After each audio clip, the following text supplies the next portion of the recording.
जय हिंद दोस्तों। जैसा कि आप लोग थंबनेल में देख ही चुके हैं, हम लोग क्या समझने वाले हैं, नदी तंत्र। नदी तंत्र में हम लोग एक बहुत ही महत्वपूर्ण नदी समझने वाले हैं जिसका नाम है सिंधु नदी। तो सिंधु नदी के बारे में आज हम लोग पढ़ने वाले हैं।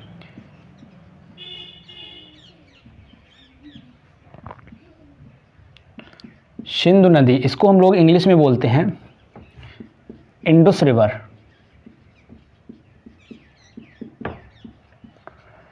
इंडस रिवर, देखिए पहले हम इसके फैक्ट को समझेंगे, फैक्ट के बाद हम लोग मैप में इसको रिप्रेजेंट करेंगे। ठीक है, इसकी सहायक नदियां समझेंगे। अब हम लोग इसके फैक्ट के बारे में जान लेते हैं, सिंधु नदी के फैक्ट। तो सबसे पहले बात आती है, ये नदी जो निकलती है वो कहाँ से निकलती है, कहाँ से निकलती है, किस देश से आती है। तो इसके लिए चीन यानी चाइना में एक जगह है जिसका नाम है तिब्बत। क्या नाम है? तिब्बत। ठीक है दोस्तों, तिब्बत में एक प्लेस है, प्लेस मीन्स जगह, स्थान है जिसका नाम है चोखरचू। चोखरचू में एक रेंज है, एक श्रेणी है, कैलाश श्रेणी। क्या नाम है? कैलाश श्रेणी। इसको हम लोग लिख सकते हैं कैलाश रेंज। ठीक है, कैलाश रेंज है। कैलाश रेंज में एक ग्लेशियर है जिसका नाम है चेमायुंगडुंग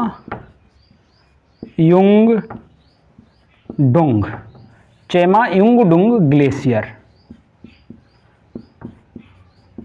क्या नाम है? चेमायुंगडुंग ग्लेशियर।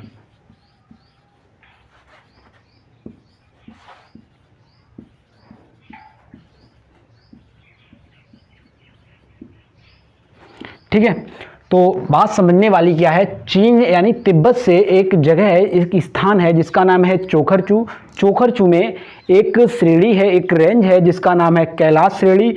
वहाँ पे कैलाश श्रेणी पे ही एक ग्लेशियर है जिसका नाम है चेमायुंगडुंग ग्लेशियर।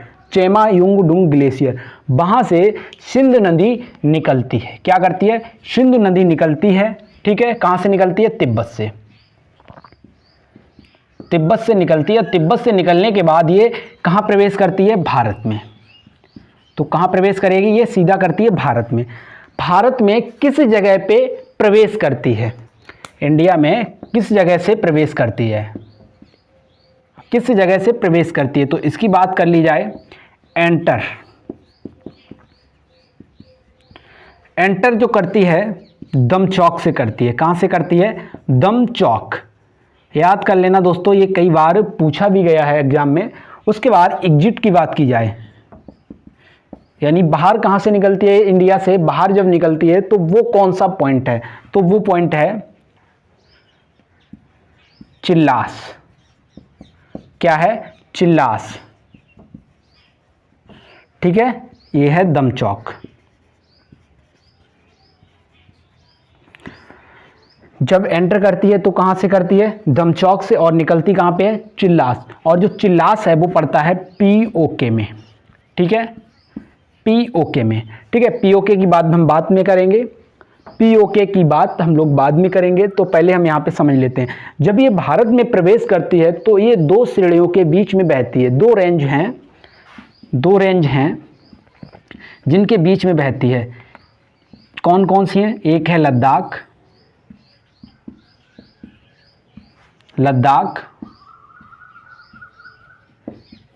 और एक है जास्कर। कौन सी है?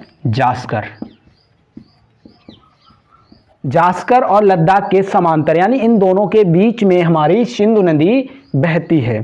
क्लियर? सिंधु नदी कहाँ बहती है? लद्दाख और जास्कर के मध्य बहती है और ये समांतर बहती है। ठीक है, जब ये भारत से बाहर निकलेगी, जब चिल्लास से बाहर की तरफ जाएगी तो ये कहाँ एंटर करेगी? पाकिस्तान में। कहाँ करेगी? पाकिस्तान में। पाकिस्तान में जब प्रवेश करती है तो एक पॉइंट है याद रखने लायक, अटक। क्या है, अटक। अटक में जब ये पहुंचती है, जब वो सिंधु नदी अटक में पहुंचती है, पाकिस्तान के अटक में पहुंचती है, तो ये क्या करती है, flow on landform area, flow on landform area, यानी कि ये इसका मतलब क्या हुआ, धरातल पर बहने लगती है। ठीक है, धरातल पर बहने लगती है। देखिए, जब नदी निकली थी, कहाँ से निकली थी, चेमायुंगडुंग ग्लेशियर से निकली थी, उसके बाद भारत में प्रवेश करी लद्दाख और जास्कर से होती हुई, तो ये पहाड़ों पे चल रही थी, पर्वतीय क्षेत्र पे चल रही थी।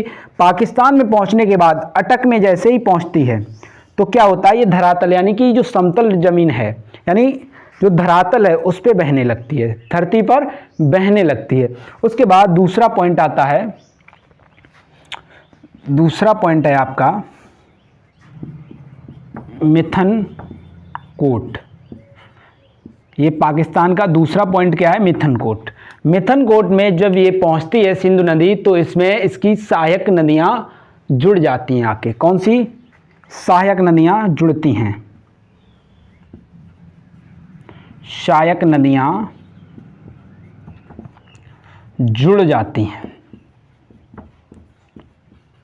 और मुझे पता है आप लोगों को काफ़ी हद तक ये सब कुछ पता होगा, लेकिन मैं प्रॉमिस करता हूँ आपसे, आपको इस क्लास में पूरा का पूरा सिंधु नदी तैयार हो जाएगा। ठीक है, और एक लास्ट पॉइंट है पाकिस्तान का, कराची। कराची, कराची में क्या होता है, ये इस नदी का एंड हो जाता है, यानी समाप्त हो जाती है, और ये कहाँ पहुँच जाती है, अरब सागर में गिर जाती है। कहाँ गिरती है, अरब सागर में गिर जाती है।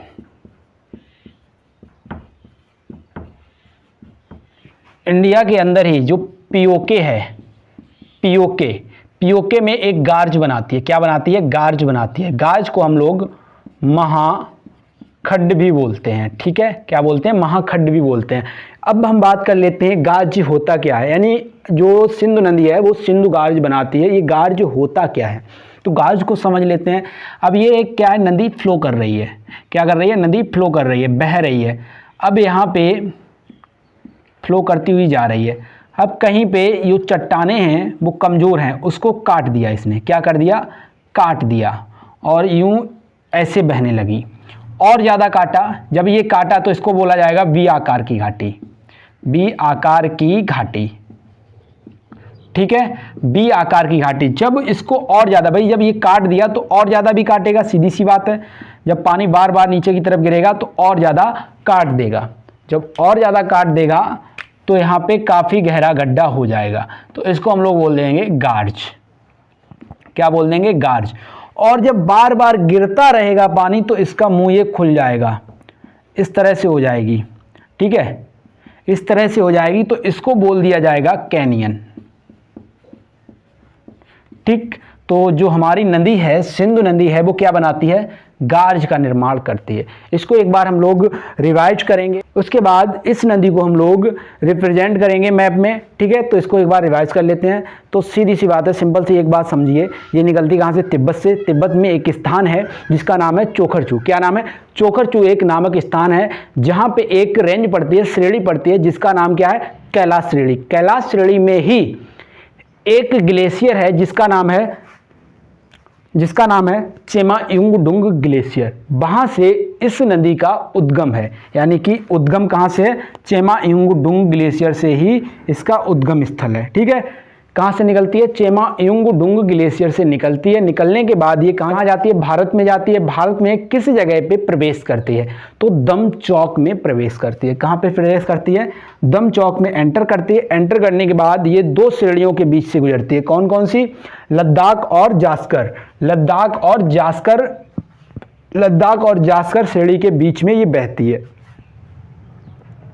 ये बहती हुई जाती है और पीओके में प्रवेश करती है। पीओके का जो एग्जिट पॉइंट है उसे बोला गया है चिल्लास। क्या है, भारत का जो एग्जिट पॉइंट है या पीओके का जो एग्जिट पॉइंट है उसे बोला जाता है चिल्लास। कौन सी जगह से एग्जिट करती है, चिल्लास से एग्जिट करती है, यानी बाहर निकलती है। उसके बाद ये कहाँ पहुँचती है, पाकिस्तान में पहुँचती है। पाकिस्तान में 3 पॉइंट ऐसे हैं जो हमें याद करने हैं। 3 पॉइंट ऐसे हैं जो हमें याद करने हैं। पहला पॉइंट कौन सा है, अटक। अटक की अगर बात की जाए तो ये धरातल पर आ जाती है और बहने लगती है, और थोड़ी दूर और चलने पर एक स्थान पड़ता है मिथनकोट। क्या पड़ता है? मिथनकोट पड़ता है। मिथनकोट में इसकी सहायक नदियां आके जुड़ जाती हैं। ठीक है, किसकी? सिंधु नदी की सहायक नदियां मिथनकोट में आके मिलती हैं। उसके बाद जब इसका अंत आता है, यानी जब और आगे बढ़ती है, तो एक स्थान पड़ता है कराची। कराची में क्या होता है? कराची में वहीं पे क्या है? अरब सागर। अरब सागर में ये जाकर गिर जाती है। ठीक है, कहाँ गिरती है? अरब सागर में ये नदी विलीन हो जाती है। ठीक, इतना समझ में आ गया होगा। हम लोग मैप में लेफ्ट ट्रिब्यूटरी रिप्रेजेंट करने वाले हैं। ठीक है, तो मैप देखेंगे अब हम लोग, और राइट ट्रिब्यूटरी जो है पाकिस्तान से जो नदियां आके जुड़ती हैं, यानी सहायक जो नदियां हैं पाकिस्तान की तरफ से, जो सहायक नदियां हैं उनको हम लोग नेक्स्ट वीडियो में क्लियर कर लेंगे। तो पहले इसको समझ लेते हैं, क्योंकि इसमें ही आपका वीडियो बहुत ही लंबा होने वाला है। ठीक है, चलिए आ जाइए, हम लोगों ने मैप बना लिया है। तो अब हम लोग देखते हैं किस तरह से हमारी नदी प्रवाह कर रही है। ठीक है, सिंधु नदी कहाँ से निकलती है? तो सबसे पहले ये देखिए, हमारा ये ग्लेशियर है। कौन सा ग्लेशियर है? चेमायुंगडुंग। चेमायुंगडुंग ग्लेशियर। तो ये हमारा चेमायुंगडुंग ग्लेशियर है। ठीक है, तो यहाँ से हमारी कौन सी नदी निकलेगी? सिंधु नदी निकलेगी। यहाँ से सिंधु नदी निकलती है यूं इस प्रकार से। ठीक है, ऐसी ये निकल रही है। तो ये जो पॉइंट होगा, इसको हम लोग क्या कहेंगे? दम चौक। क्या कहेंगे? दम चौक। ठीक है, याद होगा आपको, मैंने बोला था जहाँ पे एंटर करती है उसे बोलते हैं दम चौक। और देखिए हम लोग श्रेणियाँ बना लेते हैं। सबसे पहले हम लोग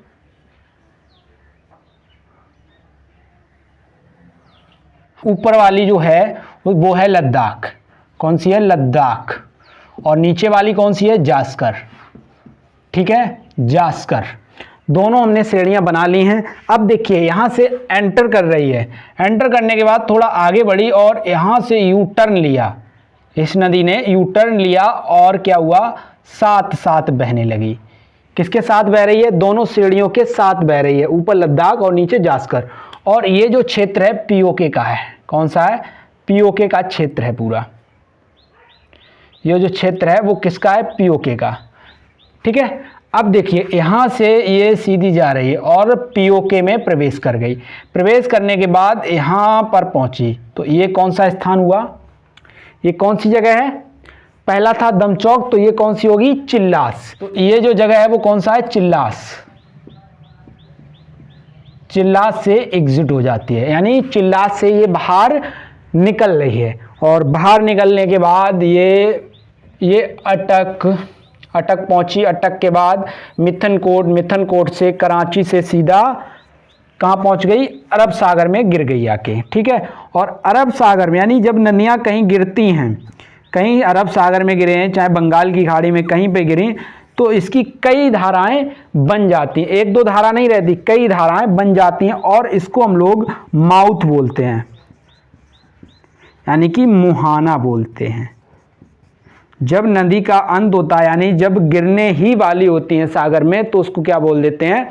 मुहाना बोल देते हैं। ठीक है, चलिए अभी तो ये नदी कहाँ पे आ गई? मुहाने पे आ गई। ठीक है, अब हम लोग देखते हैं यहाँ से, फिर से शुरुआत से शुरू करते हैं। अब यहाँ पे आइए, इस जगह पे आते हैं। तो यहाँ पे देखिए, ये आपका क्या है? बैरी नांग झील। भाई जम्मू कश्मीर में कौन सी झील है? बैरी नांग झील है। तो ये कौन सी होगी? बैरी नांग झील। बैरी नांग झील से एक नदी निकलती है और ऐसे नीचे की तरफ आती है और यहाँ से यू टर्न लेती है। और यहाँ पे एक और झील है जिसका नाम है बुलर झील। बुलर झील के पास से होकर ये क्या करती है? पीओके में प्रवेश करती है। पीओके में प्रवेश करने के बाद हमारी जो सीमा है उसके साथ बहने लगती है और ये पाकिस्तान में चली जाती है। तो इस नदी का नाम क्या है? तो इस नदी का नाम है झेलम। इस नदी का नाम क्या है? झेलम। याद रखना, झेलम। झेलम का ओल्ड नेम क्या है? पुराना नाम विस्तवा। क्या नाम है? विस्तवा। झेलम का पुराना नाम क्या है? विस्तवा। अगर झेलम पूछी जाए किस झील से निकलती है तो बैरीनांग झील से निकलती है, और बैरीनांग झील से निकलने के बाद वह वुलर झील के पास से होकर गुजरती हुई पीओके में जाती है। पीओके में जाने के बाद भारत और पाकिस्तान की सीमा पर बहती है, और बहने के बाद सीधी किधर चली जाती है? पाकिस्तान में चली जाती है। अब यहाँ पे आते हैं हम लोग हिमाचल प्रदेश में। ये हमारा क्या है? हिमाचल प्रदेश है। तो हिमाचल प्रदेश की बात की जाए, यहाँ पे ये देखिए, यहाँ पे एक स्थान है जिसको हम बोलते हैं, यहाँ पे लिख लेते हैं वाड़ा लाचाला दर्रा। इसको इंग्लिश में बोलेंगे वाड़ा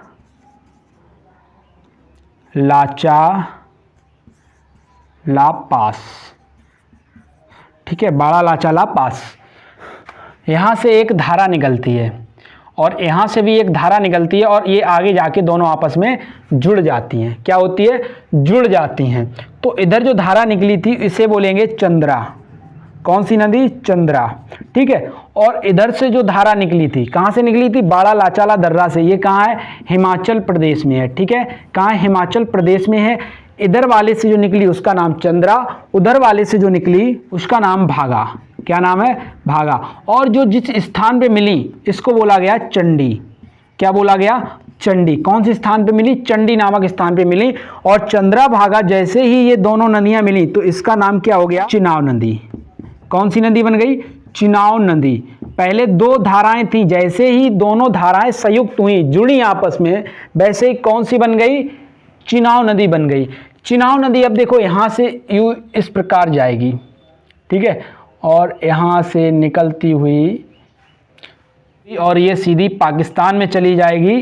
ठीक है, और ये जाकर किस में मिल जाएगी? झेलम में मिल जाएगी। और ये जो नदी है वो कहाँ मिल जाती है? जो आपकी झेलम नदी थी वो किस में मिलती है? चिनाव नदी की सहायक नदी है। किसकी नदी है? झेलम जो है वो चिनाव नदी की सहायक नदी है। इतना याद रखना, चिनाव जो है, सॉरी, झेलम जो है वो चिनाव नदी की सहायक नदी है। अच्छा, जहाँ पे झेलम और चिनाव का, जहाँ झेलम और चिनाव आपस में मिली, झेलम प्लस चिनाव,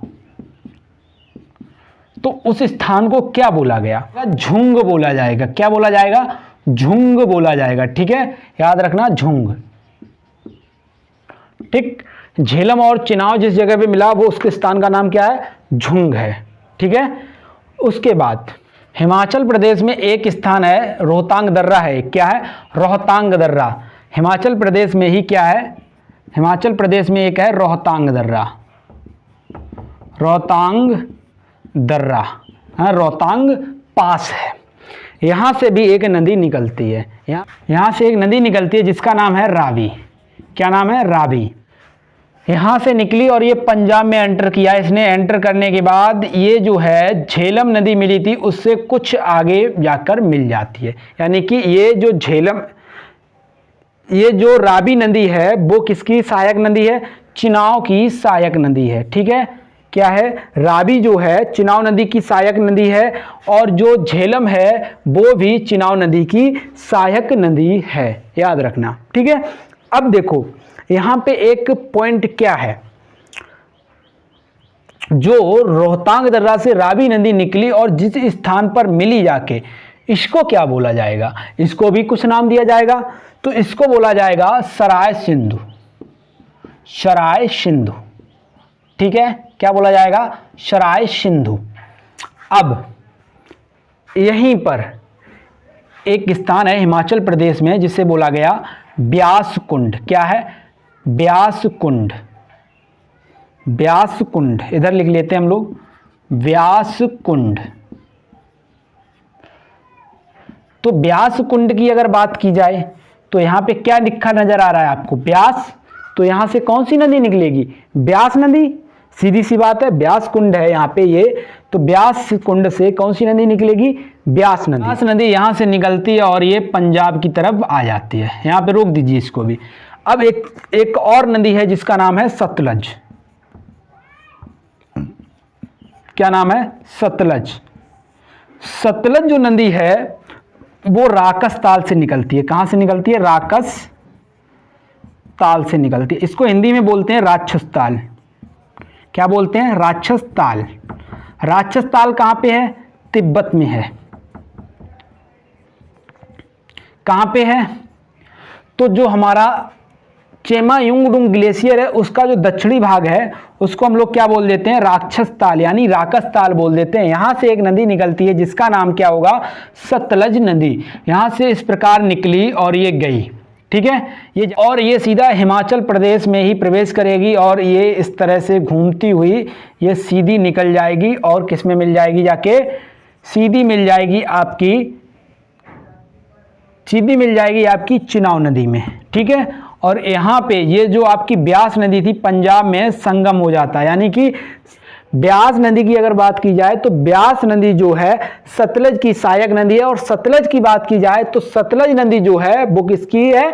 चिनाब की सहायक नदी है। किसकी है? चिनाब की सहायक नदी है। चिनाब की अगर बात की जाए, चिनाब किसकी सहायक नदी है? तो सिंधु की सहायक नदी है, ठीक है। तो देखो हम लोग एक बार क्रम से समझ लेते हैं, ठीक है। सारे पॉइंट हम लोग एक बार क्रम से समझ लेते हैं। देखिए सबसे पहले हमारी जो नदी थी, कौन सी नदी थी? सिंधु नदी निकली और तिब्बत से निकली, चेमायुंगडुंग ग्लेशियर से निकली और दमचौक नामक स्थान पर प्रवेश किया। प्रवेश करने के बाद यहाँ से यू टर्न लिया और यू टर्न लेने के बाद लद्दाख और जास्कर दो श्रेणियों के बीच से बहने लगी और पीओके में प्रवेश किया। पीओके से जब निकली तो उस स्थान का नाम था चिल्लास। चिल्लास से होती हुई सीधा किधर गई? अटक, मिथनकोट और कराची में जाकर यहाँ पे क्या हुआ? अरब सागर में गिर गई, ठीक है। अब इसकी सहायक नदियों की बात की जाए, सहायक नदियों की बात की जाए तो सबसे पहले यहाँ से एक याद रखने लायक क्या है? यहाँ पे किस जगह पे? जम्मू और कश्मीर में एक झील है जिसका नाम है वेरीनाग झील। वेरीनाग झील से एक नदी निकलती है जिसका नाम है झेलम, और झेलम नदी बुलर झील के पास से होती हुई पीओके में प्रवेश करती है और भारत और पाकिस्तान के साथ सीमा बनाते हुए आगे की तरफ बहती और ये जाके आगे पाकिस्तान में प्रवेश कर जाती है। और पाकिस्तान में जैसे ही प्रवेश करती है तो एक स्थान पड़ता है जिसका नाम क्या है? झुंग नामक स्थान पे ये किस नदी में जुड़ जाती है? चिनाब नदी में जुड़ जाती है, ठीक है। अब चिनाब नदी की बात करते हैं। चिनाब नदी हिमाचल प्रदेश से दो धाराएं निकलती हैं, चंद्रा और भागा। ये जब संयुक्त धाराएं, ये जो दो धाराएं हैं संयुक्त होती हैं, जुड़ती हैं आपस में, तो इसका नाम हो जाता है चिनाब। चिनाब क्या करती है? ये सीधा निकलती है और भारत से जैसे ही निकलती है पाकिस्तान की तरफ चली जाती है। पाकिस्तान में सबसे पहली नदी कौन सी इसमें जुड़ती है? तो सबसे पहली नदी जुड़ती है झेलम। दूसरी की अगर बात की जाए, दूसरी कौन सी नदी है आपकी? दूसरी आपकी नदी है रावी। कौन सी?